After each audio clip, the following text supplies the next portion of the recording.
Bonsoir tout le monde, prise 2 de cette vidéo revue sur Solar Storm Grapple. J'ai été interrompu par un coup de téléphone du neveu de mon colocataire. Donc je suis obligé de reprendre parce que j'étais quand même pas pour laisser un gros blanc.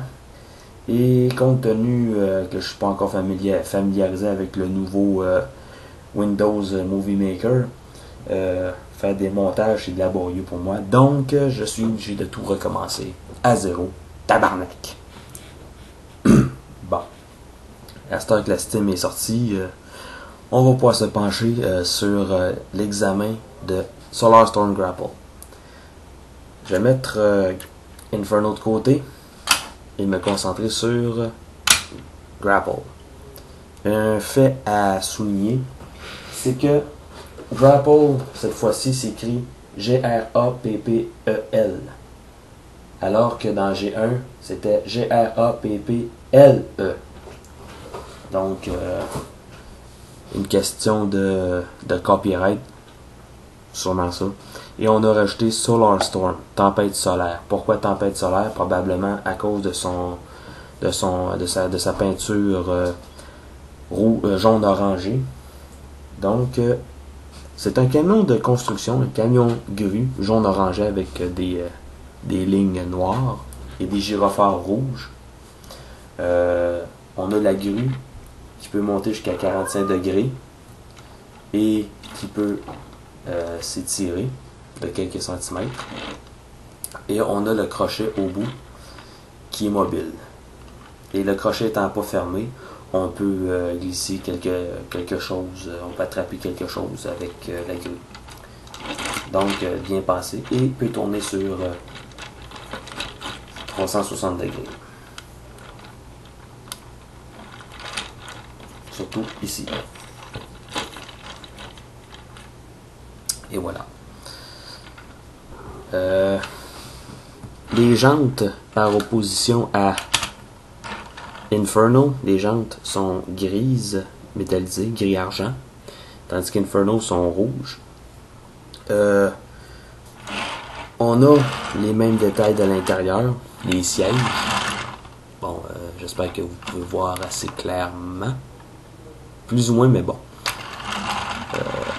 Deux sièges à l'intérieur, au moins on s'est forcé à faire ça. Et présente les mêmes défauts que Inferno au niveau du dessous, qui est vraiment vide. On voit les jambes. Et sur le dessous, on voit les bras. C'est pas fermé, c'est encore ouvert, donc gros défaut là-dessus, mais bon, on a fait ce qu'on pouvait avec ce qu'on avait. C'est quand même assez ironique qu'un camion de construction s'inspire d'un camion de pompiers. Vous remarquerez aussi que j'ai pas le kit upgrade pour Inferno. 40$, ça valait pas la peine à mon sens, tout simplement. Bon. La transformation est identique à Inferno. Je vais la faire vite. Le tout est très solide, je vous le dis encore une fois, le tout est très solide. C'est sûr que ce moule-ci a été utilisé. Ça c'est la troisième utilisation à ma connaissance pour ce moule-ci. On a eu Inferno. Et ensuite, on a eu un Redux de Botcon, un G2 Redux de Botcon l'an passé. Et finalement, on a Solar Storm Grapple.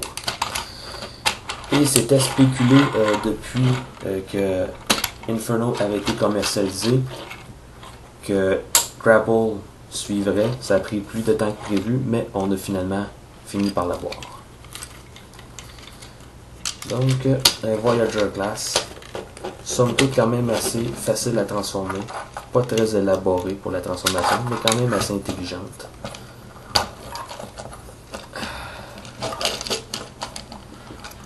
Seule mollesse que je peux constater, c'est ici. Et ça, c'est présent ça sur mon Inferno également. Donc, je suspecte que cette mollesse inhérente est caractéristique du moule, tout simplement.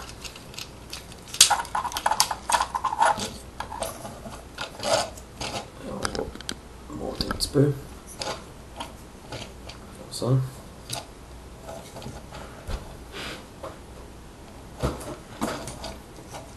Ici, comme ça.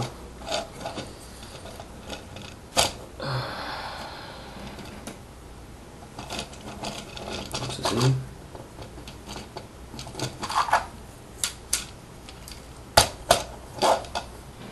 Et la tête spring loadée et finalement la pièce du dos et on sort les pieds. Bon, comme vous voyez, j'ai une certaine mollesse au niveau des hanches vers l'intérieur et à cause du poids de la grue, ben, ça a tendance à faire pencher la figurine vers la droite. Ça, c'est son défaut majeur. Son défaut majeur, c'est ça. Tout en transformant l'ami Inferno, parce qu'il y a beaucoup de différences aussi entre les deux robots. Vraiment, on s'est forcé encore une fois. Comme avec Wheeljack Generation, on nous a donné de nouvelles pièces pour bien différencier les deux robots l'un de l'autre. C'est pas un simple repeint avec une tête nouvelle. Vraiment, j'apprécie ça énormément. Si on pouvait avoir ça avec tous les robots, j'en serais très content. Attendez un tout petit peu. J'ai fait une bêtise. Je viens de me rendre compte que j'ai fait une bêtise en transformant Grapple. Et la bêtise, c'est tout simplement que cette partie-ci devrait être comme ça, les détails vers l'intérieur. Vous voyez ici, les gravures sur les côtés doivent être à l'intérieur. Parce que sinon, ça plie pas. Tout simplement, le genou ne plie pas. Et je me suis rendu compte de ça juste en transformant Inferno. Donc, veuillez m'en excuser.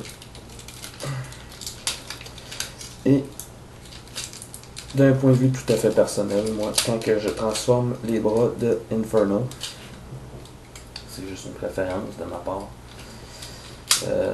Les panneaux, je les mets sur les côtés des bras et non pas vers l'arrière.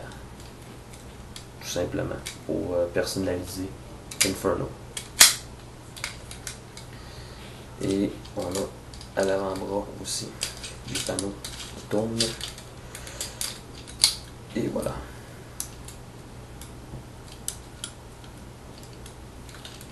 Comme ça.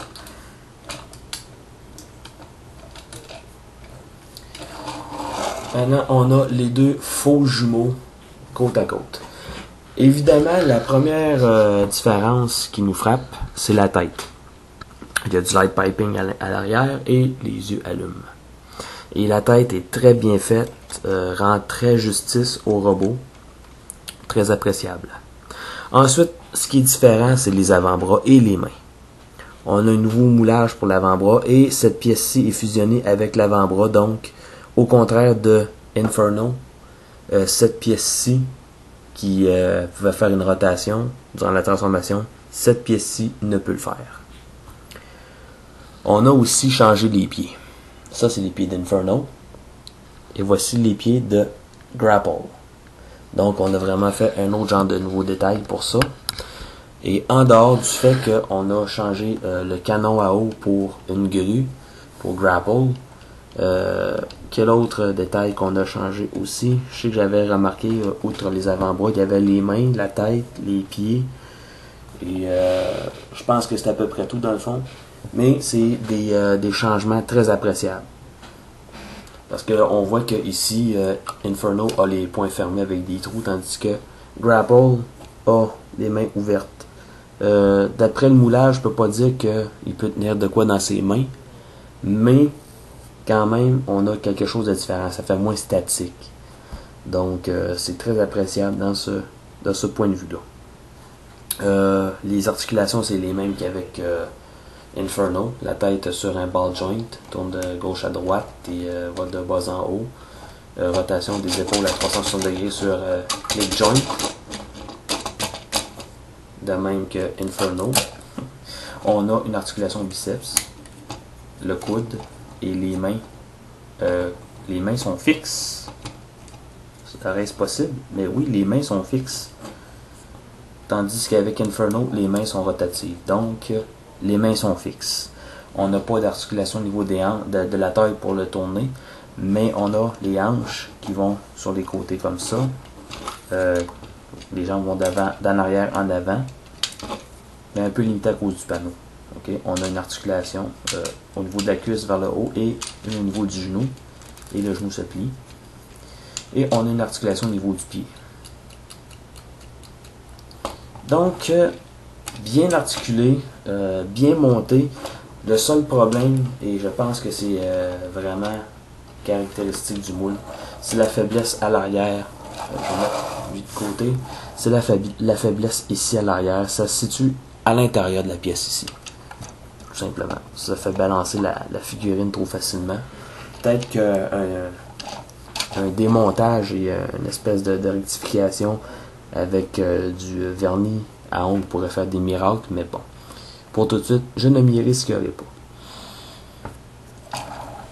Donc, Grapple, Solar Storm Grapple se récolte une très bonne note, vraiment un bon complément. J'ai l'impression que Hasbro va finir par sortir tous les personnages G1 au goût du jour. Donc on est sur une belle lancée. Là évidemment on devrait plus vraiment avoir d'autres Generations pour tout de suite, à part que Warpath qui s'en vient. Simplement parce que là on a la ligne du film qui commence, ou qui va commencer au mois de mai. Et on a aussi Transformers Prime qui va commencer en octobre à être commercialisé en jouet. Donc je sais pas quand nous allons avoir d'autres Generations. J'ai peur qu'on n'en ait pas d'autres de sitôt, à moins que d'avoir des repeints. Je verrais ce moule-ci repeint en hotspot. Ça ferait un excellent hotspot avec une nouvelle tête encore. Vraiment, ça ferait un excellent hotspot.